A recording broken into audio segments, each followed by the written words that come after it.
Hello everyone, welcome back to my new vlog. तो जी आप लोग कैसे हैं? आई होप आप लोग बहुत अच्छे होंगे। मैं भी ठीक हूँ और यहाँ पे मैं तैयारी कर रही हूँ डिनर की। और ये वीडियो ना आई थिंक 2 दिन पहले का है और इसको मैं एडिट नहीं कर पाई थी, इसलिए मैं पोस्ट नहीं कर पाई थी। इसलिए कल की वीडियो आपको बहुत छोटी सी मिली थी जिसमें एक ढोकले की रेसिपी थी। आपको कैसा लगा बताइएगा। और ये है मुझे लगता है मंडे का व्लॉग है जो मैं अभी आपके साथ शेयर कर रही हूँ। डिनर टाइम है, डिनर बनाने की मैं तैयारी कर रही हूँ और मैं आज डिनर में बनाने वाली हूँ भिंडी फ्राई। प्याज वाली भिंडी फ्राई बहुत अच्छी बनती है, बहुत स्वाद बनती है। बिगिनर फ्रेंडली ये रेसिपी है जो किचन में नए हैं और जिनसे भिंडी की सब्ज़ी अच्छी नहीं बनती है ना, उनके लिए है ये। कुछ टिप और ट्रिक्स के साथ मैं आपको बताने वाली हूँ। यूजुअली क्या होता है ना कि जब हम भिंडी की सब्ज़ी बनाते हैं तो उसमें से बहुत सारे लाशें निकलने लगते हैं और बहुत वो जैसी चिपचिपी सी बनती है, वो खाने में अच्छी नहीं लगती। और भिंडी ना बहुत सारे लोगों की फेवरेट होती है, मतलब ज़्यादातर लोगों की भिंडी फेवरेट होती है। अलग अलग टाइप से ये बनाई जाती है और गर्मियों की ये एक वेजिटेबल है जो बहुत टेस्टी होती है और बहुत हेल्दी भी होती है। ग्रीन वेजिटेबल्स तो ऐसे भी हेल्दी होती हैं। तो इनको बनाने के लिए मैंने कुछ चीज़ें ली हैं। मैंने ना सबसे पहली टिप तो मैं आपको अच्छी भिंडी बनाने की ये देना चाहती हूँ कि जब भी आपको भिंडी की सब्ज़ी बनानी हो ना, तो बनाने से कम आधे से 1 घंटा पहले आप भिंडी को वॉश कर लीजिए। और इतनी देर पहले आप वॉश कर लीजिए कि जब आप उसको काटें ना तो आपकी भिंडी बिल्कुल अच्छी तरह से ड्राई हो चुकी हो, सूख चुकी हो। लेकिन अगर आपके पास इतना टाइम नहीं है कि आप उसको सुखाने के लिए रख पाएँ, तो अगर आप तुरंत उसको वॉश करते हैं ना, तो वॉश करने के बाद कोई भी जो है सूखा टॉवल या कोई भी ऐसा माइक्रोफाइबर क्लॉथ हो ना जिससे चीज़ें आपकी ड्राई हो जाती हो, उस पर रख करके आप उसको अच्छे से ना सुखा लीजिए। सबसे पहला स्टेप तो यही है कि अगर आपकी भिंडी सूखी हुई है जब आप काट रहे हैं तो उसमें से वो जो चिपचिपापन होता है वो 50% तक तो रिड्यूस हो जाता है। और उसके बाद यहाँ पे भिंडी मोटी भी काटी जाती है, लेकिन जब हम वो लहसुन वाली भिंडी बनाते हैं तब। यहाँ पे जो मैं प्याज वाली भिंडी बना रही हूँ ना फ्राई, उसके लिए आपको यहाँ साइड में प्लेट में दिख रहा होगा, मैंने बहुत मोटी नहीं लेकिन थोड़ी थोड़ी सी भिंडियाँ कट कर ली हैं। और मैंने एक बिग साइज़ का प्याज स्लाइस कर लिया है और लहसुन की कलियाँ बीच से ही काटनी है। और यहाँ पे गैस पे मैंने चढ़ा दिया है एक पैन जिसमें मैं डाल रही हूँ सरसों का तेल। सरसों के तेल में इसका टेस्ट बहुत अच्छा आता है। ग्रीन वेजिटेबल्स जो भी होती हैं उनका टेस्ट सरसों के तेल में बहुत अच्छा आता है। आप अपनी मर्ज़ी का कोई सा भी ऑयल ले सकते हैं। ऑयल ही लेना है आपको, घी नहीं लेना है। और सरसों का तेल थोड़ा सा स्मोक हो जाए उसके बाद मैंने यहाँ पे कुछ मसाले डाले हैं खड़े, कुछ नहीं 2 ही 3 मसाले डाले हैं, जिसमें ये मैंने डाला है 2 सूखी मिर्च, 1 जीरा और थोड़ा सा हींग। और इतना डालने के बाद पहले ये जो हमारे लहसुन है ना, जिसको मैंने बीच से स्लाइस कर दिया, बहुत छोटा छोटा आपको नहीं काटना है, लंबे लंबे ही काटिए। आप छोटा भी काट सकते हैं लेकिन इससे थोड़ा सा लुक भी अच्छा आता है और टेस्ट भी इन्हेंस होता है। तो इस तरह से लहसुन काट करके मैंने उसमें डाल दिया है, उसको बस आधी मिनट तक फ्राई किया है। उसके बाद ये छोटे छोटे प्याज मैंने काटे थे ना, इस तरह से ये प्याज भी आपको काट लेना है। अच्छा, आप ना यहाँ पे प्याज पीस नहीं सकते, चॉप भी नहीं कर सकते, मतलब चॉपर में नहीं चॉप करिएगा। ऐसे आप अपने चॉपिंग बोर्ड पे ही छोटा छोटा सा काट लीजिएगा। और चॉपिंग बोर्ड पे नहीं तो आप अपने हाथों से भी काट सकते हैं। थोड़ा सा साइज़ पतला और छोटा होना है और इसको ना हमें भूनना है। अब यहाँ पे आपको दूसरी टिप मैं देने जा रही हूँ कि भूनना इतना ज़्यादा नहीं है कि आपकी भिंडी आपका प्याज जो है वो बहुत ज़्यादा लाल हो जाए, ऐसा नहीं करना।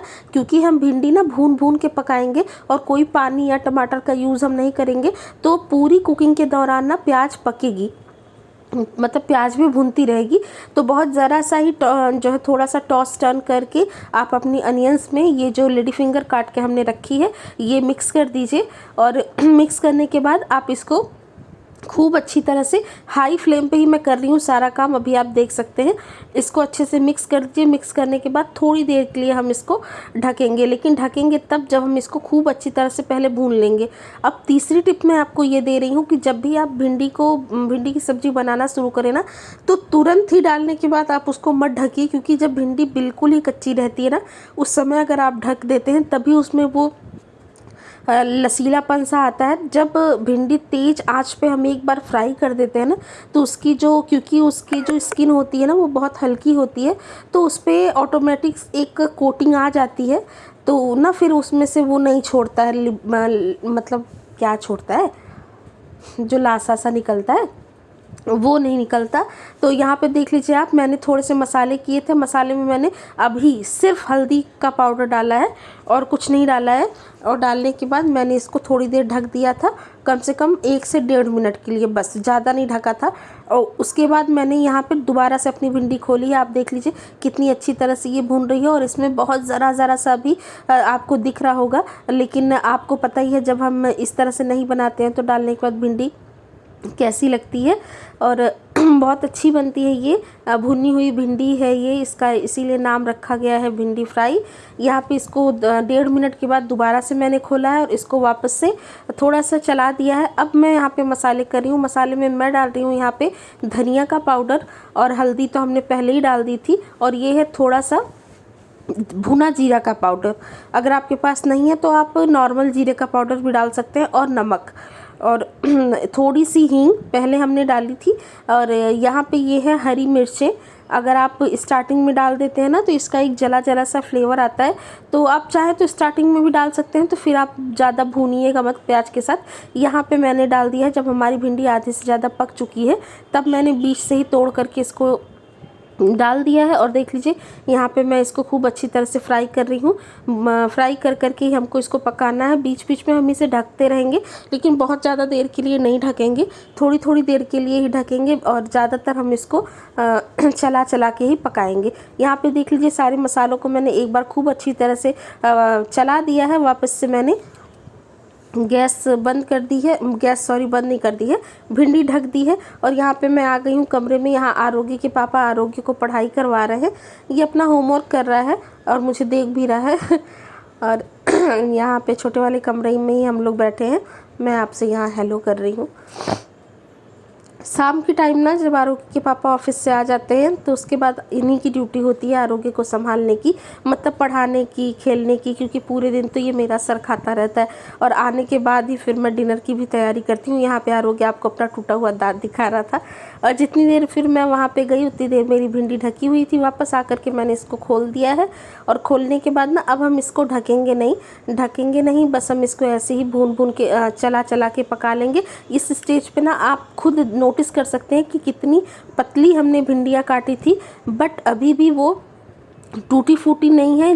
जैसा उनका साइज़ और शेप था उसी साइज़ और शेप में ये बनी हुई हैं। आप ऐसे जान सकते हैं कि जब आपकी भिंडी से ना एक तो अलग सी खुशबू आने लगती है, और दूसरा उसके अंदर के जो बीज होते हैं ना वो निकलने लग जाएंगे, तो आपको पता चल जाएगा कि आपकी भिंडी वो अच्छी तरह से पक गई है। वहाँ पे गैस पे अभी मैंने भिंडी ढक दिया है। यहाँ पे मैं रोटी के लिए आटा लगा रही हूँ। बहुत ही सिंपल सा मैं डिनर बनाने वाली हूँ, क्योंकि आपने वो जो ढोकले की रेसिपी देखी थी ना वो इसी पर्टिकुलर दिन की थी। तो शाम को मैंने वो सूजी वाला ढोकला बनाया था और वो काफ़ी हैवी हो गया था, तो फिर मैं डिनर में रोटी सब्जी ही बना रही हूँ, इसीलिए नॉर्मल सी भिंडी बना रही हूँ। और ये बहुत टेंडर सी और अच्छी सी भिंडी थी जो मैं ले आई थी संडे मार्केट से। यहाँ पे आटा लगा लिया है मैंने अच्छी तरह से, और मैं रोटियाँ बनाने की भी तैयारी करूँगी।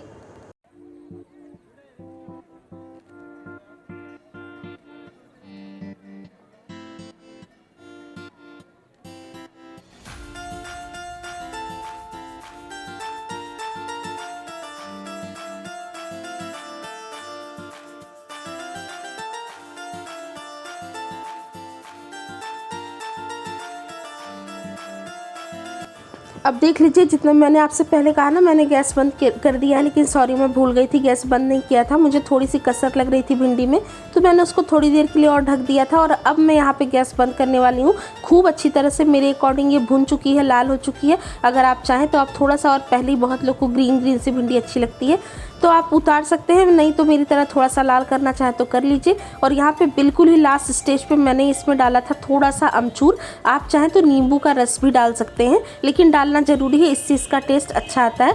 और सब्जी वहाँ पे बन गई है, मैं यहाँ पे फटाफट से रोटियाँ बना ले रही हूँ।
देख लीजिए रोटियां भी मैंने बना ली थी और ये है हमारा सिंपल सा डिनर। और सिंपल है लेकिन बहुत टेस्टी है।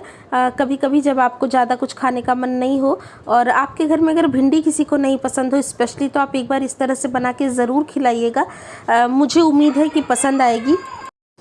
और इसके साथ अगर आप रायता वगैरह बना लेते हैं तो आपकी प्लेट और भी ज़्यादा अच्छी हो जाएगी। और खाना बनाने खाने के बाद एज़ यूजुअल आप जानते हैं रात के जो भी काम होते हैं, किचन साफ़ करना और काउंटर टॉप साफ़ करना, ताकि सुबह वापस से हम कुकिंग करने के लिए तैयार हो जाएं। जब रात को ही आप बहुत सारी सफाई करके सोते हो ना, मतलब बिल्कुल ही क्लीन करके अपना किचन और अपना वर्किंग एरिया सोते हो ना, तो सुबह जब आप उठते हो तो बहुत फ्रेश सा मॉर्निंग की स्टार्ट होती है। आप कभी नोटिस करना ना, जब भी आप रात में सब कुछ अच्छा करके सो तो आपको नींद भी अच्छी आती है और आपका काम भी अच्छा होता है। और सुबह जब आप वो थके हारे से, मतलब सोने के बाद भी हम थकते हैं ना, जब सो के उठते हैं सुबह तो मन नहीं होता है कि हम कुछ काम करें। और उस समय अगर आपको जूठे बर्तन सिंक में दिख जाए और किचन गंदा सा दिख जाए तो और भी ज़्यादा आपका काम करने का मन नहीं होता। मेरे साथ तो यही होता है। कभी कभी ऐसा होता है जब मैं सोचती हूँ ना कि मैं आज अपने बर्तन छोड़ देती हूँ, जब बहुत ज़्यादा टाइम हो जाता है। गैस तो मुझे याद ही नहीं है कि पिछले 7 सालों में, हाँ तो मैं कहती हूँ मुझे याद ही नहीं कि पिछले 7 सालों में मैंने कभी भी अपना गैस स्टोव बिना साफ़ किए मैं रात में सोई हूँ। कंडीशन चाहे जो भी रही हो, मैंने अपना गैस स्टोव ज़रूर क्लीन किया है। 2, 3, 4 बार ऐसा हुआ होगा जब बहुत ज़्यादा मैं परेशान रही हूँ और मैंने अपने बर्तन रात के नहीं वॉश किए हैं।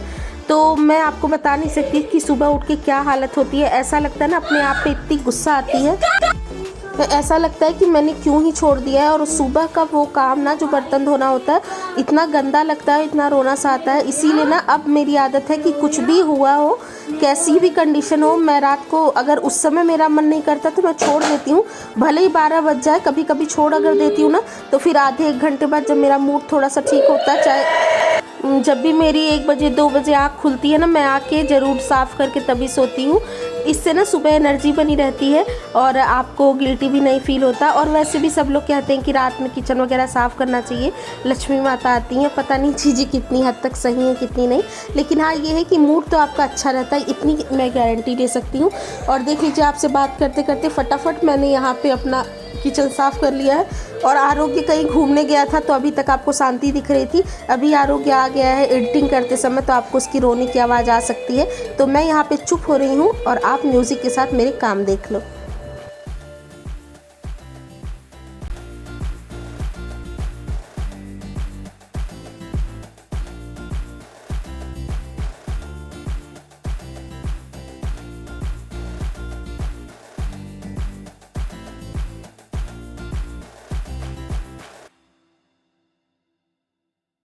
तो जी मेरा सारा काम हो गया है और लास्ट में मैं अपना सिंक भी अच्छी तरह से वॉश कर देती हूँ एज अ लास्ट बर्तन।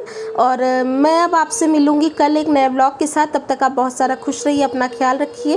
और अगर आपको मेरे चैनल के कंटेंट्स पसंद आते हो, मेरी वीडियोज़ अच्छी लगती हैं, तो मेरे चैनल को लाइक करिए, शेयर करिए, सब्सक्राइब कर दीजिए ज़रूर। और जल्दी से 1000 सब्सक्राइबर पूरे करवा दीजिए प्लीज़। मैं बहुत दिनों से वेट कर रही हूँ कि मेरे जल्दी से 1K सब्सक्राइबर पूरे हो जाए और बिना आपके सपोर्ट के ये मुमकिन नहीं है। तो मैं आपसे मिलूंगी कल। Bye bye, take care, good night. आप लोग अपना बहुत सारा ख्याल रखिएगा। मिलते हैं जल्दी एक इंटरेस्टिंग व्लॉग के साथ।